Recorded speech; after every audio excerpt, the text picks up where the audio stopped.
안녕하세요. 책 밖으로 나온 동화 일러스트의 신영훈입니다.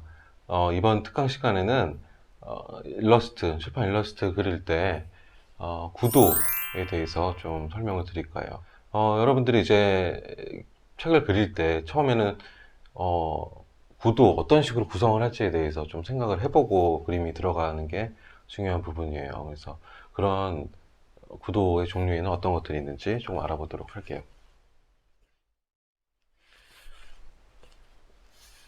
자, 우선 책이 이렇게 나와 있으면 우리가 모든 책들은 펼침면으로 생각을 해야 돼요. 그러니까 책 판형이 예를 들어서 뭐 이렇게 정사각형 책이다. 접었을 때, 그럼 이거를 펼쳤을 때 그림이 풀로 들어갔을 때 이걸 생각해야 된다는 거죠. 그렇게 해서 첫 번째로는 우리가 글이 어느 부분에 들어갈지를 생각을 해줘야 돼요. 그래서 글이 예를 들어서 뭐 이 부분에 들어간다.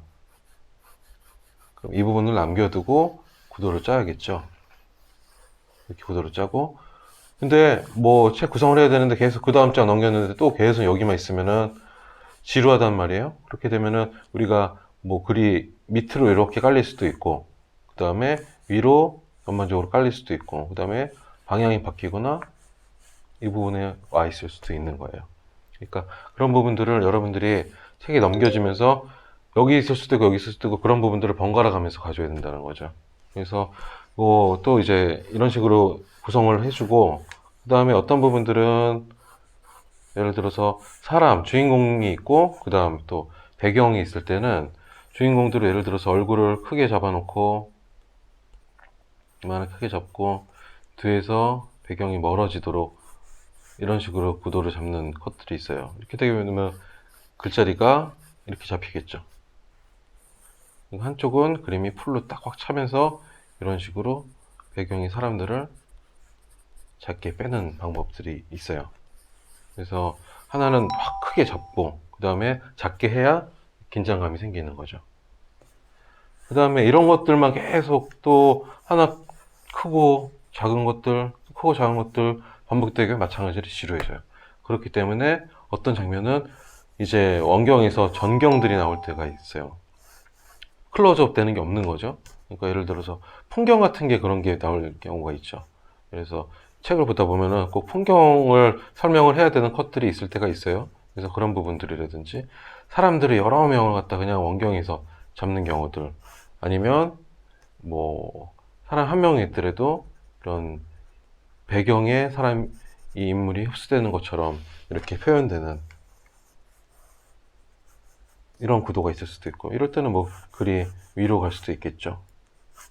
자, 뭐 이런 구도가 있고, 그 다음에 사람들을 봤을 때 심리 상태에 따라서도 그렇고, 우리가 위에서 새가 밑을 내려보는 것처럼 이렇게 잡는 경우들도 있어요. 그럴 때는 좀 이런 거는 쉽진 않아요. 그래서 구도를 위에서 잡기 때문에 눈이 밑으로 이렇게 깔리겠죠. 그럴 때는 뭐 예를 들어 집을 그리더라도 지붕 윗면이 이렇게 나온다는 거예요. 자, 너무 보다 보면 아까 말씀드린 것처럼, 그럼 반대로 거꾸로 밑에서 내려다보는 걸 그릴 수도 있겠죠.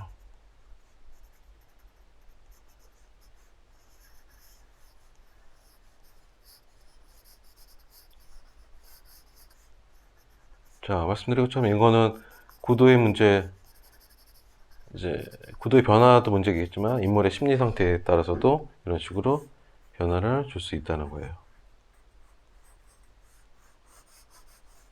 자, 이런 식으로 여러 가지 구도들이 있으니까 문제는 지루하지 않고 여러 가지 변화를 줘야 된다는 걸 가장 중요하다고 설명을 드리고 싶네요. 그리고 책이 이렇게 나눠져 있기 때문에 또 하나 말씀드릴 거는, 이 책 펼쳐지는 가운데면에 중요한 것들이 안 걸리게 그리는 것들이 굉장히 중요하니까 꼭 스케치를 하실 때 반이 어느 부분인지를 체크를 하고 콘티를 잡고 스케치를 하시는 게 중요하다고 말씀을 드리겠습니다. 자, 오늘은 출판 일러스트, 그 다음에 구도를 어떻게 짜야 되는지에 대해서 간단히 좀 설명을 드렸어요. 이번 시간은 특강 여기서 마치겠습니다. 감사합니다.